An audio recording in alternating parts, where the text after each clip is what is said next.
Everyone, मेरा नाम गरिमा है और आज से हम लोग बिज़नेस ऑर्गेनाइजेशन शुरू करने वाले हैं।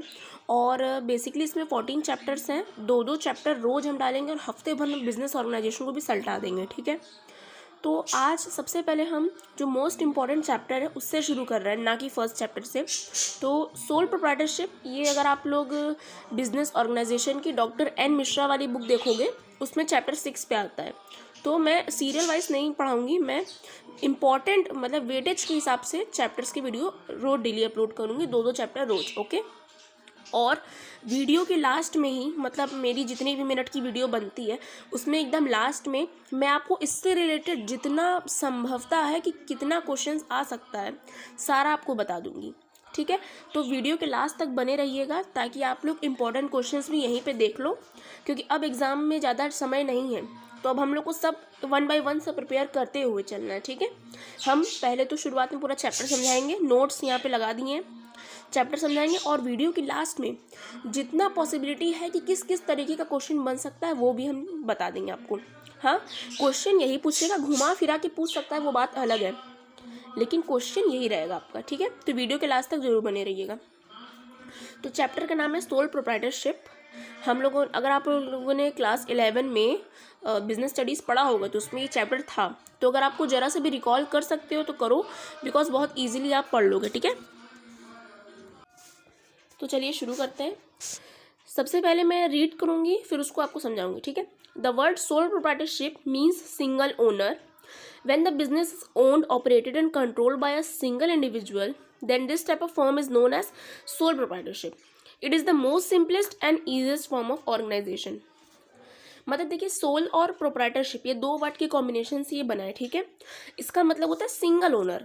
मतलब जैसे कि आपने छोटे मोटे किराने की दुकान देखेंगे, पंसारी का दुकान या फिर बिस्किट कुरकुरे का दुकान, तो वो क्या होता है, सोल प्रोप्राइटरशिप का एक एग्जाम्पल होता है।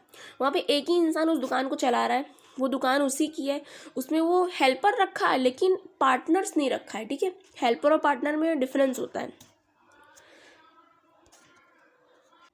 तो उस तरीके की जो बिजनेस ऑर्गेनाइजेशन का फॉर्म होता है उसको कहते हैं सोल प्रोप्राइटरशिप। ठीक, इसमें जो हमारा बिजनेस होता है वो एक ही इंसान उसको चलाता भी है, उसको रन भी करता है और उसको कंट्रोल भी करता है। ठीक, यहाँ पे सिर्फ एक ही इंसान का, भले ही वो अपने अंडर में एक दो नौकर या फिर पार्टनर्स नहीं, हेल्पर रख लेगा, लेकिन वहाँ पे कोई पार्टनर नहीं होता है उसके एकदम इक्वल लेवल का। ठीक, बहुत ही सिंपल फॉर्म ऑफ ऑर्गेनाइजेशन है। हर एक गली मोहल्ले में आपको इस तरीके की दुकान दिख जाएंगे जहाँ पे एक मालिक होता है, इन द सेंस मतलब जो अकेले ही अपना धंधा चला रहा है उसको सोल प्रोप्राइटरशिप कहते हैं। ठीक, अब बारी आती है इनके एडवांटेजेस और डिसएडवांटेजेस की, that is also known as merits and demerits. तो चलिए शुरू करते हैं। फर्स्ट देखिए क्या है, ease of formation. Ease of formation का मतलब क्या है कि जो सोल प्रोप्राइटरशिप का जो बिजनेस है वो हमें खोलने में ज़्यादा दिक्कत नहीं होगा, क्योंकि सोल प्रोप्राइटरशिप की बिजनेस को खोलने के लिए बहुत ज़्यादा लीगल फॉर्मेलिटीज़ नहीं होती हैं। ठीक है, देखिए क्या लिखे, as there are less government और legal formalities in sole proprietorship as compare to another forms, it is very easy to start और quit the sole trader business. Sole proprietor को सोल ट्रेडर भी कहते हैं। ठीक है, और बहुत ही इजीली हम ये धंधा खोल सकते हैं। सोल प्रोप्राइटरशिप बहुत ही इजीली हम लोग खोल सकते हैं, इसमें बहुत ज़्यादा लीगल फॉर्मेलिटीज़ नहीं है। आगे हम लोग कंपनी के बारे में पढ़ेंगे ना, तो उसमें बहुत सारी लीगल फॉर्मेलिटीज़ होती हैं। 6 महीने लग जाता है कंपनी को इनकॉर्पोरेट करने के लिए। ठीक है, लेकिन सोल प्रोप्राइटरशिप में ऐसा नहीं है, ज़्यादा कोई फॉर्मेलिटीज़ नहीं होती है, कोई भी इंसान अपना छोटा सा दुकान खोल सकता है, इसलिए बहुत ईजिली खोल सकता है और ईजिली बंद भी कर सकता है। ठीक, fast decision making. Fast decision कैसे कर सकते हैं, यहाँ पे मालिक एक ही है तो उसको, जैसे कि कोई कंपनी में बहुत सारे मालिक होते हैं। ठीक, जैसे share holders are the owner of the company as you know. तो अगर कंपनी के तुलना में सोल प्रोप्राइटरशिप में एक ही मालिक है तो उसको किसी से पूछने की ज़रूरत नहीं है, उसका ही डिसीजन इंपॉर्टेंट डिसीजन होगा, उसी को डिसीजन लेना है। तो यहाँ पर डिसीजन मेकिंग बहुत फास्ट होता है।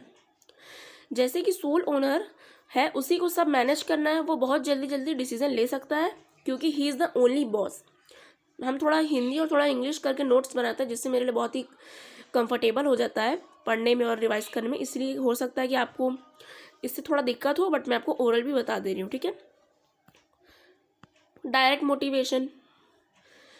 देखिए डायरेक्ट मोटिवेशन कैसे, जब यहाँ पे उसके पार्टनर्स नहीं है, मतलब वो अकेले ही उस बिज़नेस को चला रहा है, तो जितना भी प्रॉफिट होता है उस बिज़नेस में या फिर जितना भी लॉस होता है वो पूरा उसका होगा। अगर वो बहुत सारा प्रॉफिट करा तो पूरा प्रॉफिट उसका होगा, तो उससे उसको मोटिवेशन मिलता है कि वो और अच्छा काम करे, अपने ऑर्गेनाइजेशन में और अच्छा काम करे ताकि उसका प्रॉफिट और बढ़े। तो यहाँ पे डायरेक्ट मोटिवेशन होता है, उसको अपने प्रॉफिट को बांटना नहीं है। ऑल्दो वो अगर सैलरीड एम्प्लॉय रखेगा एक दो तो ठीक है, उनको सैलरी देना होगा, लेकिन अपने प्रॉफिट को नहीं बांटना है, ठीक है। Source of generation of employment, इसको एक एग्जांपल से समझाते हैं, ठीक। जैसे कि मान लीजिए एक राशन की दुकान है, ठीक, वो अकेला एक इंसान चलाता है उसको, तो वो अब मान लीजिए वो भले ही सोल प्रोप्राइटरशिप है, लेकिन उसको एक दो हेल्पर तो लगेंगे ना, तो वो हेल्पर के लिए कहाँ से, अपने सोसाइटी में से ही ना ह्यूमन लेबर लेगा, तो यहाँ पे एम्प्लॉयमेंट भी जनरेट होगी, लोगों को रोजगार भी मिलेगा, क्योंकि ये लोग अपने बिजनेस को चलाने के लिए लेबर इंटेंसिव टेक्निक्स का इस्तेमाल करते हैं। क्योंकि सोल प्रोप्राइटरशिप जो होता है उसमें बहुत ही, जो मालिक होता है वो बहुत ज़्यादा अमीर नहीं होता है कि वो मशीन्स का यूज़ करेगा, वो लेबर का इस्तेमाल करता है। तो जब वो ज़्यादा से ज़्यादा लेबर रखेगा अपने ऑर्गेनाइजेशन में, अपने धंधे में, तो एक तरीके से यहाँ पे रोज़गार डेवलप होगा, रोज़गार जनरेट होगा, ठीक।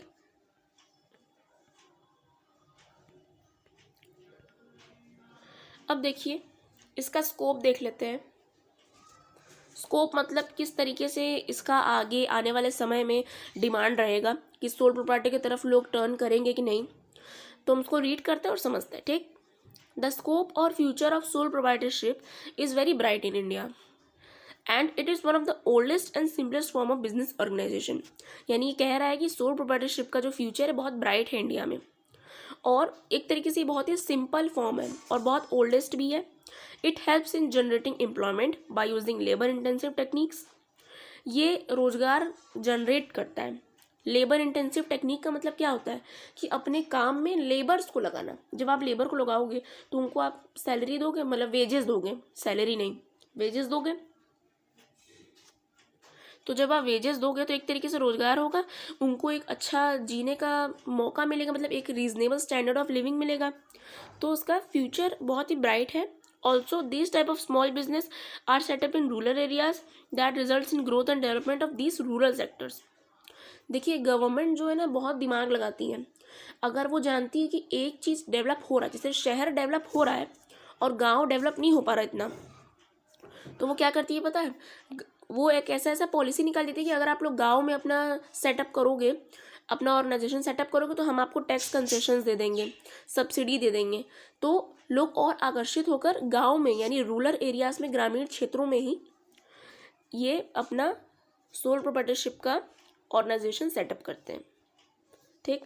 Governments also provide them some assistance and incentives to run their business in rural areas, okay. अब बारी आती है इसके डीमेरिट्स की। 4 डीमेरिट्स हैं इसके। वैसे तो देखिए बुक में बहुत सारे डीमेरिट्स होते हैं, इतना कोई लर्न कर नहीं पाएगा, तो बेसिक 5 याद करिए, और कॉन्सेप्ट को एकदम डीपली समझेंगे ना तो आप अपने मन से ही मेरिट्स और डीमेरिट्स बना सकेंगे, ठीक है। देखिए फर्स्ट मैंने लिखा है इंस्टेबिलिटी। इंस्टेबिलिटी मतलब क्या होता है कि यहाँ पे स्टेबल नहीं है कोई चीज़। मान लीजिए कभी जो सोल प्रोप्राइटर वहाँ पे अकेला मालिक रहता है, वहाँ पे कोई और मालिक नहीं रहता है, तो हो सकता है कि उसको मान लीजिए कोई दिक्कत हो जाए, हेल्थ प्रॉब्लम हो जाए, या फिर अनफॉर्चुनेटली वो मर जाए, तो वहाँ पे बिजनेस तुरंत बंद हो जाएगा, स्टेबल ही नहीं है बिजनेस, तो एक ये इसका नुकसान है। Lack of financial and managerial resources. अब अकेला इंसान बिजनेस चला रहा है, ठीक है, तो वो उसके पास इतना फाइनेंशियल रिसोर्सेज तो नहीं होगा। अगर 3-4 लोग मिल के बिजनेस चलाएंगे तो वो लोग सब लोग अपना थोड़ा थोड़ा पैसा लगाएगा, तो उन लोग के पास फाइनेंशियल रिसोर्सेज ज़्यादा रहेगा, ठीक। और अकेले इंसान के अंदर सारे तरीके का टैलेंट हो ऐसा ज़रूरी भी नहीं है, तो वहाँ पे मैनेजियल रिसोर्सेज का भी लैक हो सकता है। लिमिटेड कैपिटल, सेम है, अकेला इंसान कितना कैपिटल लगाएगा, वही अगर 4-5 लोग मिल के लगाएंगे तो कैपिटल ज़्यादा लगेगा।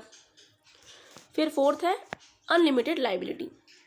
अनलिमिटेड लाइबिलिटी का मतलब ये होता है कि अगर, इसका मतलब ये है कि उस इंसान के पर्सनल एसेट्स को भी यूज़ किया जा सकता है उसके कर्ज को चुकाने के लिए, ठीक।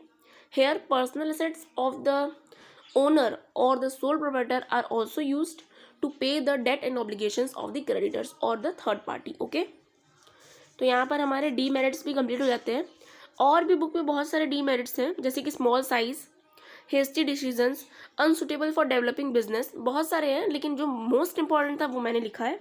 ठीक है, अब बात कर लेते हैं मोस्ट इंपॉर्टेंट क्वेश्चंस की, जिसके लिए आप अभी तक इस वीडियो में रुके हो, क्योंकि अब टाइम उतना है नहीं, सब चीज़ 1 बाय 1 करना है कंप्लीट। ठीक, हमने चैप्टर ये पूरा पढ़ लिया। ओके, बेसिकली नोट्स से पढ़ाई बहुत आसान हो जाता है, बुक में बहुत ज़्यादा रहता है, नोट्स के फॉर्म में अगर आप करोगे तो बहुत ईजिली कर सकते हो आप। ठीक है, तो हमने देखिए क्या क्या पढ़ा। सोल प्रोप्राइटरशिप का मतलब समझ लिए, मेरिट्स क्या होते हैं इसके फ़ायदे समझ लिए, डीमेरिट्स क्या होता है समझ लिए, स्कोप समझ लिए। अब एक क्वेश्चन आप लोग के मन में आ रहा है, फीचर्स तो पढ़ा ही नहीं, तो मेरिट्स प्लस डीमेरिट्स इन दोनों को मिलाकर ही फीचर्स बनते हैं। ठीक है, तो आपको अलग से पढ़ने की कोई ज़रूरत नहीं है। ठीक, अब बात कर लेते हैं हम लोग इम्पॉर्टेंट क्वेश्चंस की जो इस चैप्टर से बन सकते हैं। अगर आप लोग अभी तक ये वीडियो देख रहे हो तो बहुत अच्छा काम कर रहे हो। चलिए अब फटाक से क्वेश्चन हम लोग देख लेते हैं। ये 5 क्वेश्चन है। ठीक है, ये 5 क्वेश्चन है, अगर आप ये 5 क्वेश्चन कर लेते हो ना तो आपका चैप्टर कंप्लीट है। क्योंकि देखिए सेम ऐसे ही क्वेश्चन नहीं आएगा, जैसे हम बोल दिए what are the merits of sole proprietor, तो जर्नी सेम ऐसे क्वेश्चन है, वो क्वेश्चन घुमा फिरा के पूछेगा, लेकिन जो क्वेश्चन का आंसर पैटर्न होगा वो इसी के इर्द गिर्द होगा। ठीक है, तो देखिए फर्स्ट क्वेश्चन क्या है, meaning and features of sole proprietor. They can ask what is the meaning of sole proprietor and define the features of sole proprietor. Okay, second है कैरेक्टरिस्टिक्स, हम बता दिए कैरेक्टरिस्टिक्स मतलब मेरिट्स और डीमेरिट्स। ओके, थर्ड देखिए what are the merits of sole proprietor. Fourth है what are the demerits of sole proprietor.